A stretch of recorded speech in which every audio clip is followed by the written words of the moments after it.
I would like to say that you should all be smarter, but I don't know how could be smarter. We don't know anything about how to improve intelligence, and I suppose we don't really know anything about how to improve industriousness. But I can tell you that people who are industrious come up with a strategy for solving the problem that's ahead of them. Even you know something about yourself, sit on your bed and say,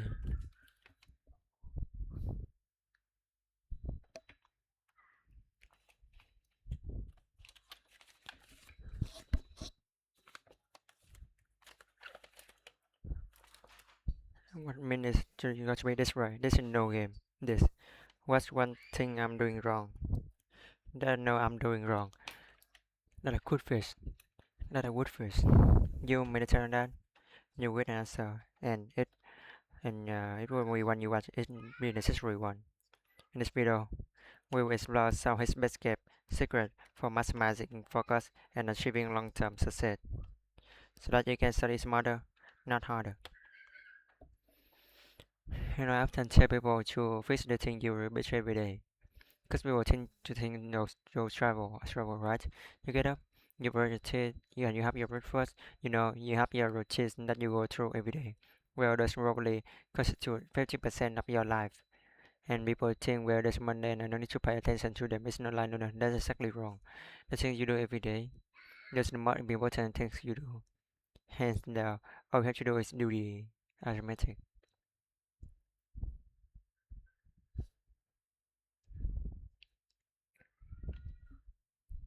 We make an average of 35,000 decisions every single day, which can eventually lead to decision fatigue, a state of mental overload that can impede a person's ability to continue making decisions. As psychiatrist Dr. Lisa McLean does explain, the more decisions you have to make, the more fatigue you develop, and the more difficult it can become. This mental exhaustion can lead to poor choices, procrastination, or even to a tendency to avoid decision altogether. One effective way to reduce decision fatigue is by simplifying daily routine, so that planning meals in advance, maintaining a consistent wardrobe, or establishing screw habit. Additionally, breaking down complex choices into smaller, measurable steps can make decision making feel less overwhelming, helping individuals conserve mental energy for more important tasks. I can tell you that people who are industrious come up with a strategy for solving the problem that's ahead of them, and then they do whatever they can do, stick to the strategies. And so, for example, if you sat down today or tomorrow for a couple hours, 3 hours, and you fill in a Google Calendar, whatever you happen to use with a strategy for studying, and a list of your assessment on and all of that, when you want to sit down and study, then you won't be in a position where you have to cram for 10 hours a day hopelessly right before you know an important exam. It's also a very effective way of studying, by the way. I mean, first of all, people who cram for 10 hours say they should study for 10 hours, but they really are, because I can't study for 10 hours. I don't have the power of concentration that would enable me to do that for that period of time. I can manage about 3 hours of intense intellectual activity before ready done. Study public external frontier is human neuroscience found that by learning, which the sessions are spread out over time, can be just as effective as make learning. This approach enhances memory retention and recall by encoding information into long-term memory. Research consistently shows that students who space out their studying perform better on assessment taken weeks later compared to those who cram. In addition to by learning, getting enough sleep plays a crucial role in learning and memory. According to the Sleep Foundation, sleep deprivation hinders the brain's ability to create new pathways for recently learned information, making it harder to retain the knowledge. And also, the case that if you study and then sleep and then study and then sleep and then study and then sleep, you stay down, then you're much more likely to remember. It's also much more likely to that you much more likely to remember if you try to recall the material, and so highlighting in that sort of thing is a very useful by reading, closing the book, summarizing what you read without opening the damn book. That's useful, and the reason for that is that you're practicing remembering. And that's what you have to practice. If you're practicing memorization, you have to practice remembering. You don't just go over the thing over and over. That will help you with recognition memory, but some might want help you with recall memory.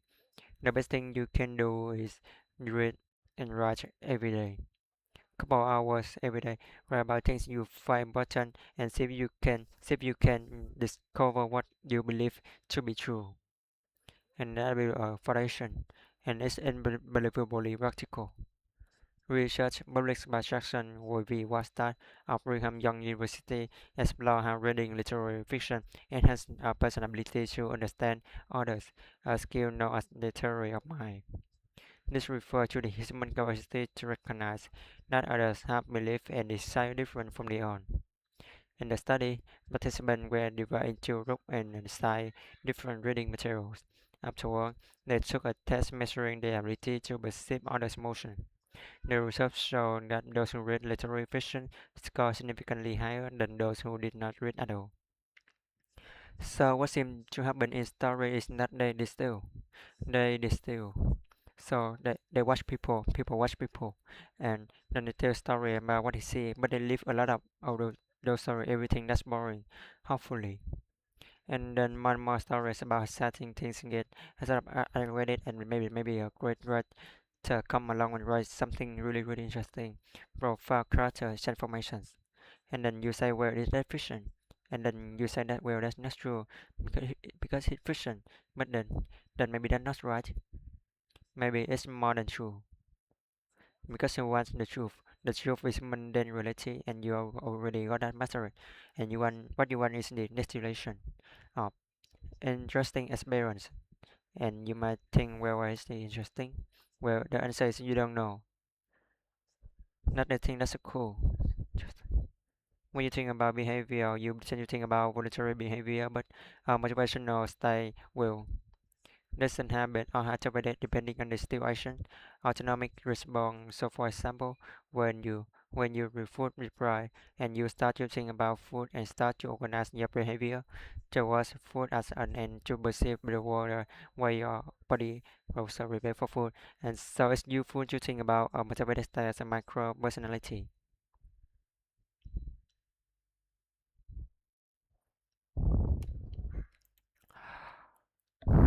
According to an article from Condition Today titled "The Scientific Truth Behind Fake It Till You Make It: Mental Imagery and Actual Perception." Not far together, wire together.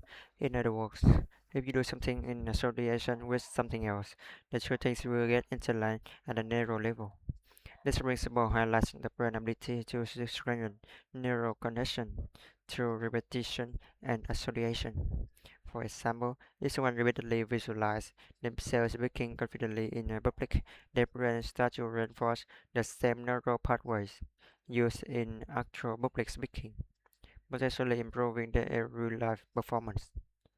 Even when you're just walking through where you want to go, if you're successfully walking there, your brain checks what you're doing to the circuit that activated while you are doing it, and if you're doing result in the result you desire, then the dopamine flows those little neurons that are active and make them grow and flourish. And so, as you practice something that's working, the circuit that is activated as you are practicing is bad in dopamine, and that makes it stronger, and that feels good.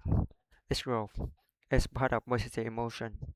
And certain positive emotion moves you forward, but also encourage you to develop a habit of less practice. And so, one of the things I would bluntly emphasize is don't make a habit of pursuing things that are good for you, because you build that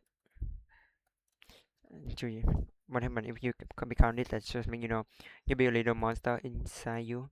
That grow is there is after one goal. Despite everything else, not a good outcome.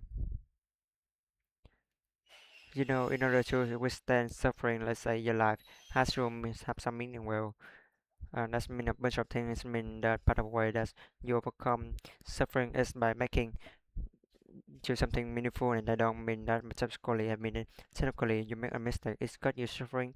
You learn something about it. You don't make the mistake again. And I started on expressive writing with 258 participants.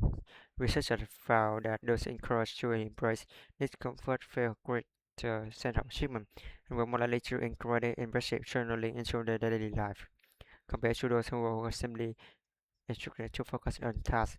Positive negative experience on the other percent is particularly motivating when the state engagement are delayed and discomfort is immediate. This life is suffering ideas, like why let something cause you wrong? Who cares? Let's make you suffer. Who you care? So if you are our little scream in the world, little action person, you don't get what you want. If you especially if you choose your burst into tears and cry, and why is that? Because you don't know you know what you're doing. It's like time for some negative emotion. It's indicate that you're wrong, and that's terrible in some sense because of must mean that to learn requires pain.